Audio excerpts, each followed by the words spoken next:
విశాఖ మహానగరం మరింత విస్తరించబోతోంది. ఆంధ్రప్రదేశ్‌లో అతిపెద్ద నగరంగా ఇప్పటికే ఒక కీర్తి కిరీటాన్ని దక్కించుకున్నటువంటి విశాఖ నగరం రాబోయేటువంటి రోజుల్లో పరిపాలనా సౌలభ్యం, అలానే భోగాపురం ఇంటర్నేషనల్ ఎయిర్‌పోర్ట్ వరకు విస్తరించే దిశగా రాష్ట్ర ప్రభుత్వం కొన్ని సమగ్ర ప్రణాళికల్ని అమల్లోకి తీసుకొచ్చే ప్రయత్నం చేస్తుంది. అందులో భాగంగానే విశాఖలో ఉన్నటువంటి జోన్ల సంఖ్య 10కి చేరబోతోంది.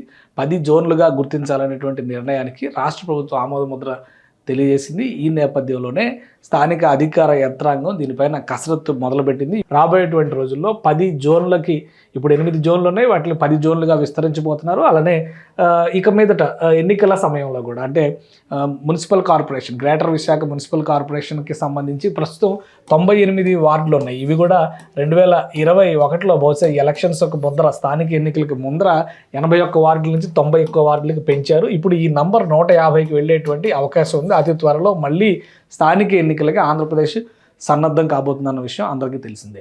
సో ఈ నేపథ్యంలో స్థానికంగా యంత్రాంగానికి సంబంధించినటువంటి అడ్మినిస్ట్రేటివ్ ప్రాసెస్ విషయంలో విశాఖ మున్సిపల్ కార్పొరేషన్ ఒక సమగ్రమైనటువంటి విధానాన్ని అమలు చేయబోతోంది. ఈ గ్రేటర్ విశాఖ పరిధిలో జోన్ల సంఖ్య పెరగబోతోంది, డివిజన్ల సంఖ్య కూడా పెరగబోతోంది. సో ఇవి రెండు జరిగితే వచ్చేటువంటి ఫలితాలు ఏ విధంగా ఉంటాయి? ముందుగా ఒకసారి మనం ఆలోచించి చూస్తే కనుక విశాఖపట్నం నగరానికి సంబంధించినటువంటి స్వరూపం ఇది.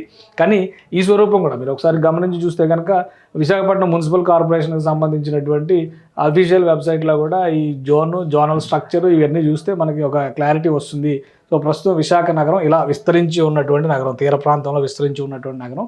మొత్తం 8 జోన్లు ఉన్నాయి. ఇవి మరింతగా విస్తరించాలంటే 10 జోన్లుగా మారబోతుంది. దీనికి ప్రధానమైనటువంటి కారణం ఏంటంటే విశాఖపట్నం స్వరూపం. సో ఇక్కడ మనం చూస్తే కనుక విశాఖ, గాజువాక ఆల్రెడీ ఈ ఏరియా మొత్తానికి కూడా మెట్రో రైలు ప్లానింగ్ కూడా జరుగుతుంది. సో 2 దశలుగా ఆ నిర్మాణం చేయడానికి కావాల్సిన ప్రణాళికలను తీసుకొస్తున్నారు. సముద్ర తీరం వెంబడి ఉన్నటువంటి విశాఖలో ఈ గాజువాక దాటిన తర్వాత ఈ పరిసర ప్రాంతాల్లో, ఇటువైపు చూస్తేనేమో భీమిలి దాటిన తర్వాత, ఇవన్నీ కూడా నగరం పరిధిలోకి వచ్చేటువంటి ప్రాంతాలు కావు. ఇక మీదట ఇవన్నీ కూడా నగరం పరిధిలోకి తీసుకొచ్చేటువంటి ప్రయత్నం జరుగుతుంది.